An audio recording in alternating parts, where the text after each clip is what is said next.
Yes hello everyone, good morning all of you and welcome to the global world academy.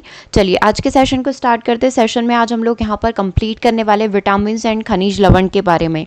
इससे पहले 4 classes यहाँ पर हो चुकी है। जैसा कि हम लोग सिलेबस में देख पा रहे हैं, हम लोगों ने सेक्शन 1 को स्टार्ट किया था जिसमें हम लोग पोषण चैप्टर को पढ़ रहे थे। इसे हम लोगों ने सेक्शन 2, 3 एंड 4 अलग अलग स्टार्ट कर दिए हैं।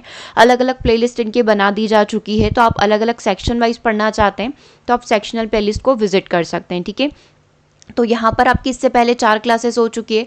4 क्लासेस में सबसे पहले हम लोगों ने पढ़ा संतुलित आहार क्या होते हैं, मैक्रो और माइक्रो न्यूट्रिएंट्स में, जिसमें हम लोगों ने प्रोटीन की बात करी, कार्बोहाइड्रेट की बात करी, कैलोरी की बात कर ली। तो आज हम लोग यहाँ पर स्टार्ट करें विटामिन और खनिज तत्व को।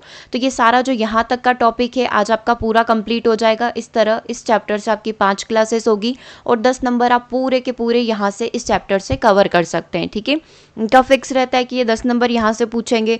फिर जीवन की अवस्था में जो भी पोषण से रिलेटेड क्वेश्चन होते हैं वो 8 नंबर में पूछेंगे। तो आप यहाँ पर भी ऐसे ही चलें कि आपको 10 नंबर कवर करना है। दैट मीन्स आपको यहाँ पर हर एक छोटी से छोटी और बड़ी से बड़ी चीज़ का नॉलेज होना चाहिए। ठीक है, तो आज अपन कंप्लीट कर लेते हैं अपने विटामिन्स। तो विटामिन्स में हम लोग पहले थोड़ा सा थ्योरी पढ़ेंगे, इसके टेबल पढ़ेंगे और इसके बाद यहाँ पर विटामिन के अकॉर्डिंग हम लोग इसके क्वेश्चन करेंगे। जस्ट लाइक विटामिन ए से क्या क्या क्वेश्चन पूछे गए, विटामिन बी से, सी से, डी से, के से। ठीक है, फिर ऐसे ही आप खनिज तत्वों के लिए भी देखेंगे। ओके, तो स्टार्ट करें आज के सेशन को। सेशन पूरा आप ज़रूर से विजिट करिएगा। जो भी चीज़ें आपको इंपॉर्टेंट न्यू लगती है उनको आप ज़रूर से नोट डाउन करना। साथ ही जो मैं आपको अभी विटामिन के टेबल बताऊंगी वो आप ज़रूर से नोट डाउन कर लें कॉपी में, या फिर अगर आपके पास ऑलरेडी इसका प्रिंटेड फॉर्म अवेलेबल है तो उसको आप अपने रूम में चिपका लीजिए ताकि घूमते फिरते आप उसका स्टडी करते रहें। ठीक है, चलिए तो अपन स्टार्ट करेंगे आज के सेशन को। सबसे पहले हम लोग देख लेते हैं खनिज लवण क्या होता है। छोटा सा टॉपिक है, फटाफट प्रिपेयर हो जाएगा।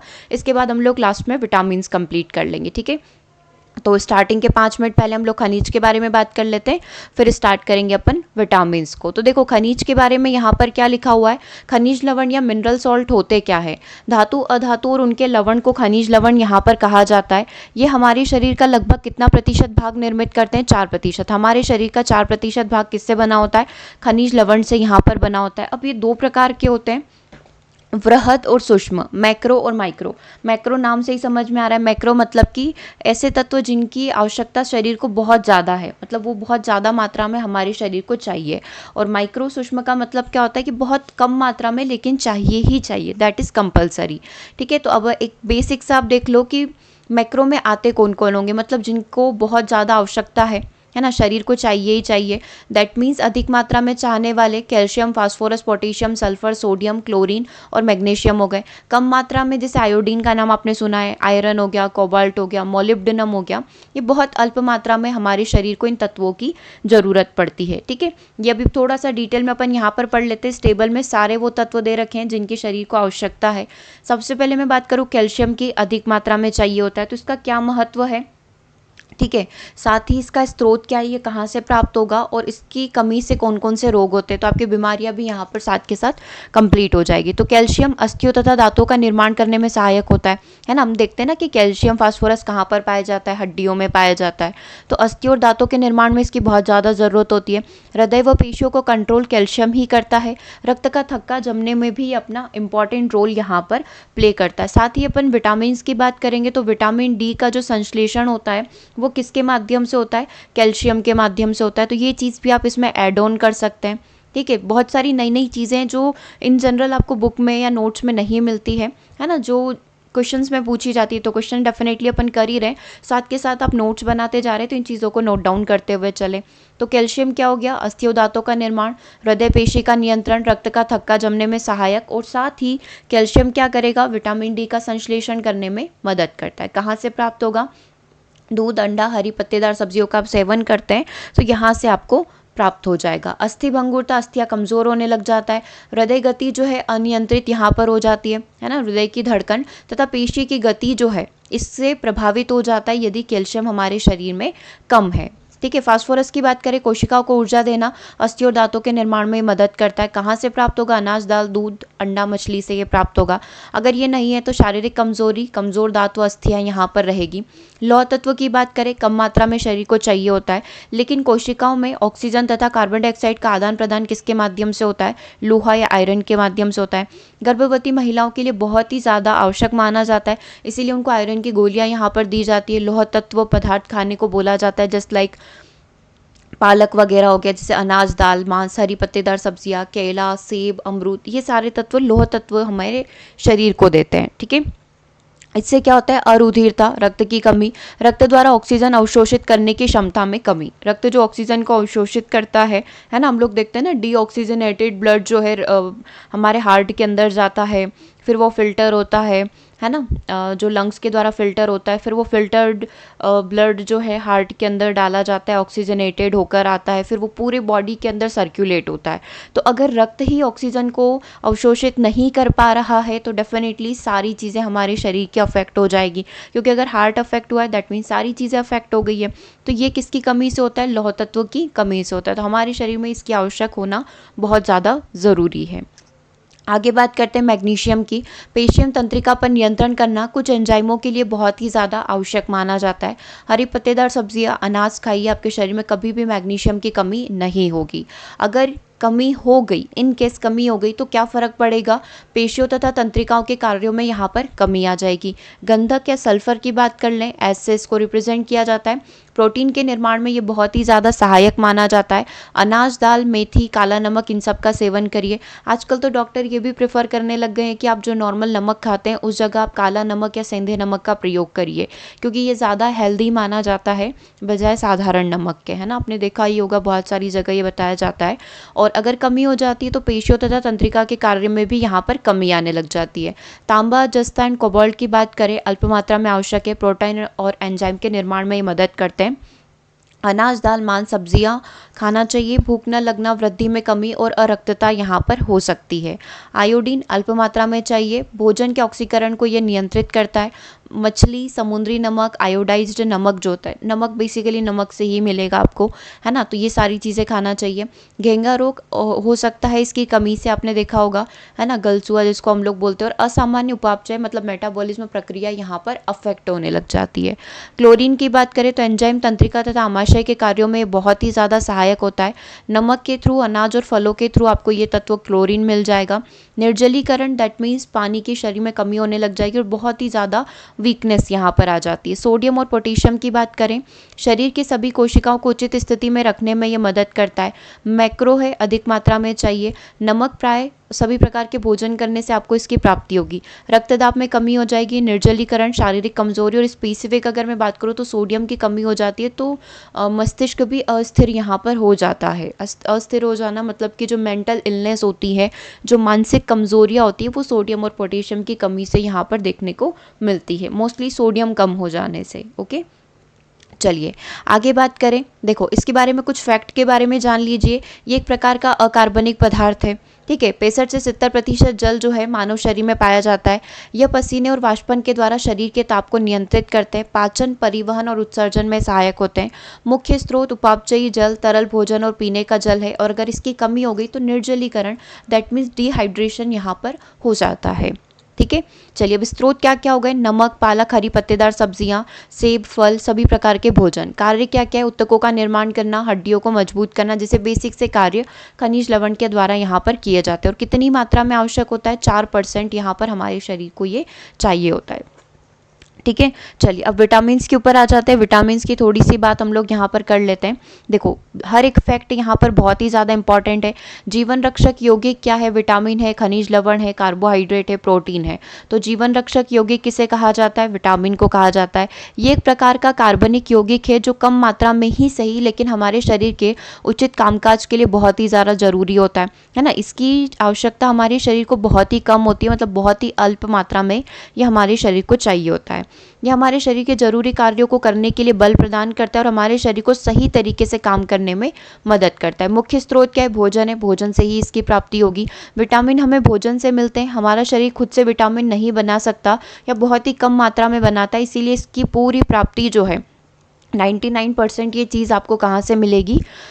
आपको भोजन से मिलेगी, क्योंकि प्रोटीन में हमने देखा था कि शरीर का जो है कुछ हिस्सा खुद ही प्रोटीन यहाँ पर बना लेता है और खुद ही उसको संश्लेषित कर लेता है, और कुछ हम लोग जो है बाह्य भोज्य पदार्थों से लेते हैं। तो ऐसा विटामिन में नहीं होता है, हमको ये चीज़ें बाहर से ही मिलती है।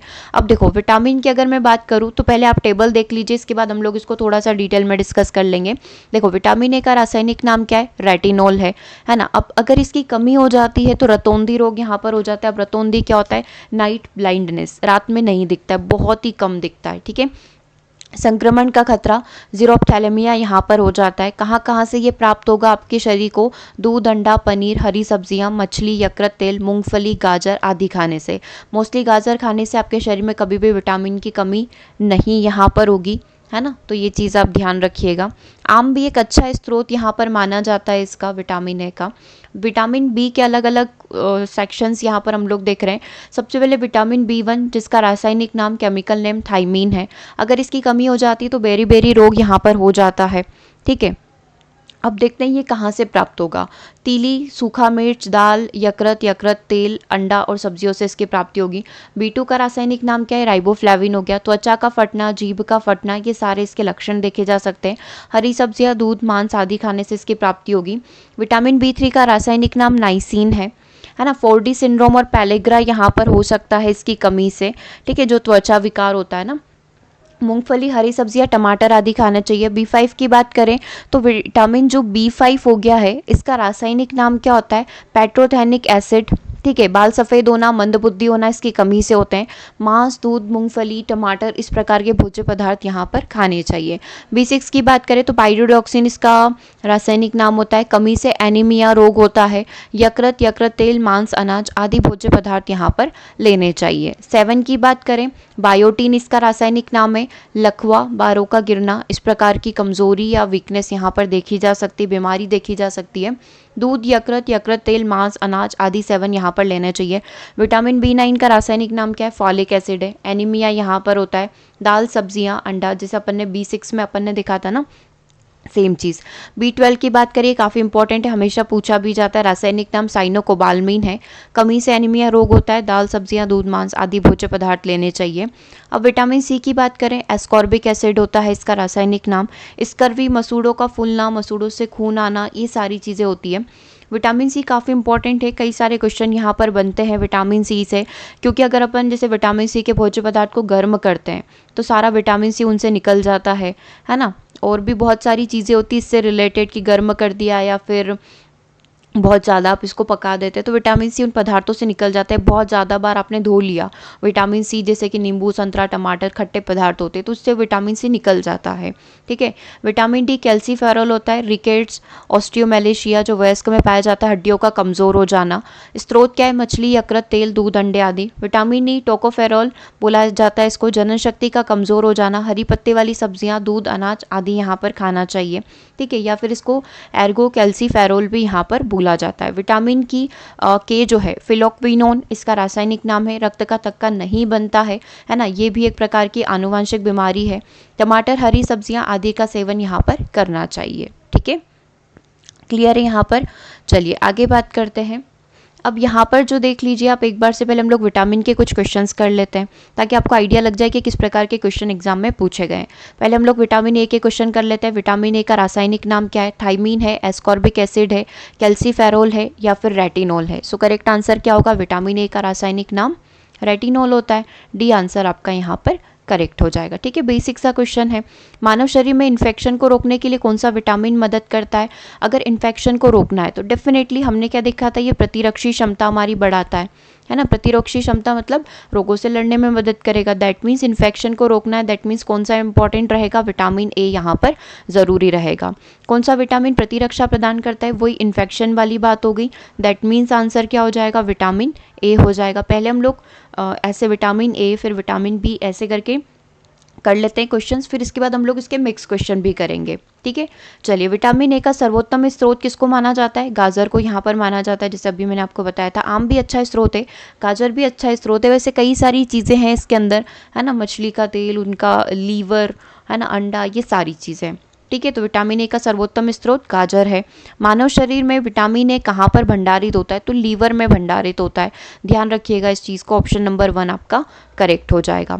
विटामिन ए और बी के आविष्कारक कौन है? ये अपन ने अभी नहीं पढ़ा था थ्योरी में, तो साथ के साथ एमसीक्यूज में हम लोग यहाँ पर कंप्लीट कर लेते हैं। तो विटामिन बी, ए और बी दोनों के आविष्कारक यहाँ पर कौन है? मैकुलन है। और फंक नाम आपने जो सुना है वो इसलिए सुना है क्योंकि विटामिन शब्द किसके द्वारा दिया गया था? तो फंक के द्वारा दिया गया। तभी आपसे पर्टिकुलर विटामिन की बात पूछी गई है। तो विटामिन ए और बी दोनों का आविष्कारक कौन है? मैकुलन है। मतलब खोज किसके द्वारा की गई थी? मैकुलन के द्वारा। विटामिन शब्द किसने दिया है? तो फंक ने दिया है। ठीक है।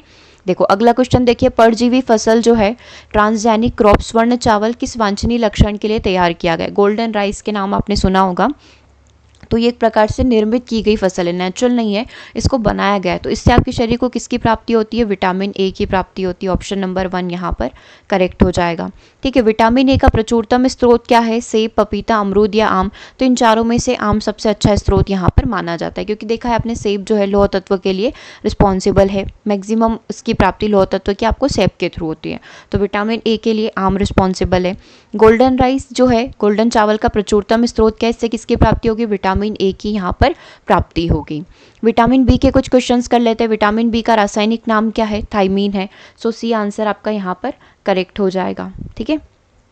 चलिए आगे बात करते हैं। बेरी रोग किसकी कमी से होता है? विटामिन बी की कमी से यहाँ पर होता है ना। विटामिन B1 की कमी से यहाँ पर होता है। सो करेक्ट आंसर क्या हो जाएगा? Option number C. निम्नलिखित विटामिन में से किसमें कोबाल्ट पाया जाता है? कोबाल्ट किसमें पाया जाता है? विटामिन B12 में कोबाल्ट यहाँ पर पाया जाता है। ठीक है। ध्यान रखिएगा इस चीज़ का। और आपको ध्यान होगा विटामिन B12 का रासायनिक नाम क्या होता है ना। अब तो ऐसा हो जाना चाहिए कि ये चीज़ें आपको याद हो जाए, है ना। साइनो कोबालमीन यहाँ पर इसका रासायनिक नाम होता है। ठीक है। B7 का रासायनिक नाम क्या है? तो B7 का रासायनिक नाम है बायोटीन। ठीक है। ध्यान रहेगी ये वाली चीज़। B7 का रासायनिक नाम क्या होता है? बायोटीन होता है। B6 की कमी से पुरुषों में कौन सा रोग यहाँ पर हो जाता है? B6 की कमी से पुरुषों में अरक्तता यहाँ पर देखने को मिलती है। ओके, क्लियर है यहाँ तक? चलिए आगे बढ़ते। रक्त क्षीणता जिसको आप बोलते हैं, साइनोकोबाल्मीन इनमें से कौन है? अभी जस्ट आपने पढ़ा विटामिन B12 साइनोकोबाल्मीन यहाँ पर होता है। विटामिन सी का रासायनिक नाम क्या है? एस्कॉर्बिक एसिड यहाँ पर है। गर्म करने पर, ज़्यादा धोने पर विटामिन सी यहाँ पर निकल जाता है। जितने भी खट्टे पदार्थ होते हैं, जैसे नींबू वंश के जो फल हो गए, नींबू वंश के फल में आप देख सकते हैं संतरा, मौसमी, ये सारी चीज़ें, साथ ही टमाटर और सब्जियाँ, आंवला, मेन स्रोत तो इसका आंवला होता है, आलू, सारे फल जो है विटामिन सी आपको यहाँ पर देकर जाते हैं। ठीक है। कमी से स्कर्वी रोग, मसूड़ों में फूलन, मसूड़ों से खून आना, ये सारी चीज़ें यहाँ पर इसके रोग में आती है। स्कर्वी रोग कौन से विटामिन की कमी से होता है? विटामिन सी की कमी से होता है। अभी आपने देखा विटामिन जो खट्टे फल में पाया जाता है, चर्म रोग मतलब स्किन को हेल्दी यहाँ पर रखता है, कौन सा विटामिन होगा? विटामिन सी यहाँ पर रहेगा। ठीक है। चलिए, कौन सा विटामिन गर्म करने पर नष्ट हो जाता है? अगर आपने विटामिन सी को गर्म किया, है ना, जस्ट मीन्स कोई भी भोज्य पदार्थ हो गया जो इसमें विटामिन सी, उसको आप गर्म करते हैं तो फिर उसको आप खाइए, कोई मतलब नहीं है, विटामिन सी तो उसका वैसे ही चला गया। सेम एज इट इज चीज़ चावल में भी होती है, दालों में भी होती है। अगर आप उसको कई बार 6 से 7 बार आपने उस पानी को धो लिया और उस पानी को आपने फेंक दिया, दैट मीन्स जो भी विटामिन था वो विटामिन उस पानी के साथ बह गया है। अब जो भी चावल दाल आप खा रहे हैं उसमें कोई विटामिन नहीं है, सिर्फ आप अपना पेट भरने के लिए उस चीज़ को खा रहे हैं। ठीक है। लेकिन हालांकि आज के समय की डिमांड भी यही है कि कोई भी सामान अगर आप मार्केट से ला रहे हैं तो सभी में क्या होता है कि कुछ कोटिंग उनके ऊपर करी हुई रहती है, तो जब तक आप धोएंगे नहीं वो पाउडर उसमें से निकलता नहीं है, तो वो चीज़ भी बहुत ज़रूरी होती है। ठीक है। तो ये एक दिक्कत वाली चीज़ ही हो गई है। किस विटामिन की कमी से मसूड़ों में रक्त आता है? विटामिन सी की कमी से दांत हिलने लग जाते हैं, विटामिन सी की कमी से। सबसे अच्छा स्रोत किसको माना जाता है? जस्ट आई टोल्ड यू कि आंवला को सबसे अच्छा स्रोत यहाँ पर माना जाता है। ठीक है। और गाजर विटामिन ए के लिए हो गया। चलिए आगे बात करते हैं। क्वेश्चन नंबर 24 की, सब्जियों को धोने से कौन सा विटामिन निकल जाएगा? सब्जियों को धोने से उसमें से विटामिन सी की मात्रा निकल जाती है, क्योंकि काफ़ी ये कमज़ोर माना जाता है, धोने से, गर्म करने से ये बहुत फटाफट निकलता है। विटामिन डी के क्वेश्चन कर लेते हैं। कैल्सीफेरोल का रासायनिक यौगिक का सामान्य नाम क्या है? जो कैल्सीफेरोल होता है, सामान्य नाम इसका यहाँ पर क्या है? विटामिन डी है ना। तो करेक्ट आंसर क्या हो जाएगा आपका? विटामिन डी यहाँ पर हो जाएगा। अगर इसकी कमी हो जाती है तो आपने देखा हड्डियाँ कमज़ोर होना, सूखा रोग होना, ऑस्टियोमेलासिया होना, ये सारी चीज़ें यहाँ पर देखी जाती है। अगला क्वेश्चन देखिएगा, सर्वोत्तम स्रोत क्या होता है? तो सनलाइट, इसको सनशाइन विटामिन भी बोला जाता है। सनलाइट जो है सूर्य के प्रकाश जो है विटामिन डी का सर्वोत्तम स्रोत है। मछलियों के यकृत के तेल से कौन सा विटामिन बहुतायत से पाया जाता है? तो इनमें विटामिन डी बहुत अधिक मात्रा में पाया जाता है। जो सी फूड्स वगैरह खाना प्रेफर करते हैं तो उनके शरीर की प्राप्ति, इस विटामिन की प्राप्ति उनको डायरेक्टली डी के थ्रू हो जाती है। अस्थियों मुड़ जाती है, बच्चों के अंगों की अस्थियां मुड़ जाती है, अस्थियां कमज़ोर हो जाती है, किसकी कमी से होता है? विटामिन डी की कमी से होता है। ठीक है, कौन सा विटामिन शरीर में भंडारित नहीं होता है बिल्कुल भी, जिसकी प्राप्ति हमको बाहर से करनी पड़ती है? तो यहाँ पर विटामिन डी जो है शरीर में भंडारित नहीं होता है। जैसे आप सनलाइट में बैठे तो वहीं पर आपको उसकी प्राप्ति यहाँ पर हो जाएगी। ठीक है, क्लियर है? तो शरीर में भंडारित कौन सा नहीं होता है? विटामिन डी नहीं होता है। कमी से कौन सा रोग हो जाएगा? एनीमिया, तपेदिक, रिकेट्स या फिर स्कर्वी? Definitely rickets. रिकेट्स का मतलब ही होता है हड्डियों का कमज़ोर होना। ठीक है, सनशाइन विटामिन कौन सा है? तो विटामिन डी आपका सनशाइन है। विटामिन ई का रासायनिक नाम क्या हो जाएगा? विटामिन ई का रासायनिक नाम टोकोफेरोल है। ठीक है, चलिए इसकी कमी से क्या क्या होता है देख लो। जनन क्षमता में कमी होना, जननांग तथा पेशियों का कमज़ोर होना। तेल, गेहूँ, सोयाबीन, अंडे वगैरह जो है ये सारी चीज़ें खाने से विटामिन ई की प्राप्ति होती है। ठीक है, विटामिन ई का महत्वपूर्ण स्रोत इन चारों ऑयल में से कौन सा होगा? तो गेहूँ अंकुरण का जो तेल है, अगर आप ये सेवन करते हैं तो विटामिन ई की प्राप्ति आपके शरीर को होती रहेगी। नपुंसकता या बाध्यता की बात करें तो कौन से विटामिन की कमी से होता है? विटामिन ई की कमी से होता है। विटामिन ई विशेषतः किसके लिए महत्वपूर्ण है? लिंग ग्रंथियों की सामान्य क्रिया के लिए सबसे ज़्यादा महत्वपूर्ण होता है विटामिन ई। ओके, चलिए विटामिन के का रासायनिक नाम क्या है? फिलोक्विनोन जो है विटामिन के का रासायनिक नाम है। नेप्थोक्विनोन भी आप यहाँ पर बोल सकते हैं। ठीक है, कौन सा विटामिन रक्त का थक्का बनाने में सहायक करता है? डेफिनेटली विटामिन के यहाँ पर रक्त का थक्का बनने में मदद करेगा। विटामिन शब्द किसके द्वारा दिया गया था? तो यहाँ पर हमने देखा है फंक के द्वारा दिया गया था। तो कैसिमर फंक के द्वारा यहाँ पर जो है विटामिन शब्द को दिया गया है। मेंडल की आवर्त सारणी आपने सुनी है। लुईस पास्चर जो अपने दूध से कनेक्टेड है। ठीक है, विटामिन ई का महत्वपूर्ण स्रोत इन चारों में से क्या है? अभी आपने देखा गेहूं अंकुरण का तेल है। निम्नलिखित में से कौन सा विटामिन वसा में घुलनशील होता है? तो ए, डी एंड के ये क्या होते हैं? वसा में घुलनशील होते हैं। आप सिर्फ एक चीज़ याद रख सकते हैं, एक तो होते हैं वसा में घुलनशील और एक होते हैं आपके पानी में घुलनशील। ठीक है, तो वसा में घुलनशील आप यहाँ पर देख सकते हैं ए, डी, ई और के, ये क्या होते हैं? आपके वसा में घुलनशील होते हैं। बाकी जो आपके बचे हुए हैं विटामिन बी एंड सी, ये आसानी से जल में घुलने वाले तत्व हैं, है ना। तो बस दो चीज़ें याद रख लो, पानी में कौन सा घुलता है? बी, सी। इसके अलावा जितने भी आएंगे वो सबके सब क्या होंगे? वसा में घुलनशील होंगे। ठीक है, तो ये अगला क्वेश्चन आप देख ही सकते हैं, जल में घुलनशील क्या है? तो बी और सी जो हो गया ये दोनों जल में घुलनशील होता है। बी के सारे, B1 हो गया, B2 हो गया, B6 हो गया, ये सब के सब, B12 हो गया, ये सब के सब जल में घुलनशील रहेंगे। और साथ ही विटामिन सी, एस्कॉर्बिक एसिड। रक्षात्मक पदार्थ किसे कहा जाता है? विटामिन को रक्षात्मक पदार्थ कहा जाता है। शरीर की ये रक्षा करता है। और कार्बोहाइड्रेट एनर्जी वाला माना जाता है। देखो अब कुछ कॉमन क्वेश्चंस यहाँ पर है। ठीक है, इससे पहले हम लोग यहाँ पर कंप्लीट कर लेते एक बार फैट को, है ना। वसा भी आपका साथ का साथ क्लियर हो जाएगा, तो ये पूरा अपना चैप्टर यहाँ पर कंप्लीट हो जाएगा। यहाँ पर आप देख सकते हैं वसा एक कार्बनिक मिश्रण होता है जो कार्बन, हाइड्रोजन और ऑक्सीजन से निर्मित होता है। ये बहुत इंपॉर्टेंट क्वेश्चन है इस चैप्टर के। कार्बोहाइड्रेट किससे मिलकर बना होता है? हाइड्रोकार्बन किससे मिलकर बना होता है? वसा जो फैट होता है वो किससे मिलकर बना होता है? कार्बन, हाइड्रोजन और ऑक्सीजन से। अगर मैं आपसे पूछूं कार्बोहाइड्रेट किससे मिलकर बना है, तो कार्बन, हाइड्रोजन और ऑक्सीजन से। जैसे कार्बोहाइड्रेट है वैसे के वैसे ही आपका क्या रहेगा? वसा रहेगा। अगर मैं पूछूं जैसे कि केमिस्ट्री में नॉर्मली आपसे पूछा जाता है हाइड्रोकार्बन किससे मिलकर बना है, तो हाइड्रो का H और कार्बन का C, तो हाइड्रोजन और कार्बन का जो मिश्रण है वो हाइड्रोकार्बन कहलाएगा। कार्बन, हाइड्रोजन और ऑक्सीजन का मिश्रण फैट और कार्बोहाइड्रेट को यहाँ पर निर्मित करता है, बट इनका रेशियो अलग अलग रहता है। ठीक है, आहार तत्वों में ये तत्व ऊर्जा का प्रमुख स्रोत माने जाते हैं। वसा को जिन तत्वों के एक विशिष्ट समूह से संबंधित माना जाता है उन्हें लिपिड्स की संख्या यहाँ पर दी गई है।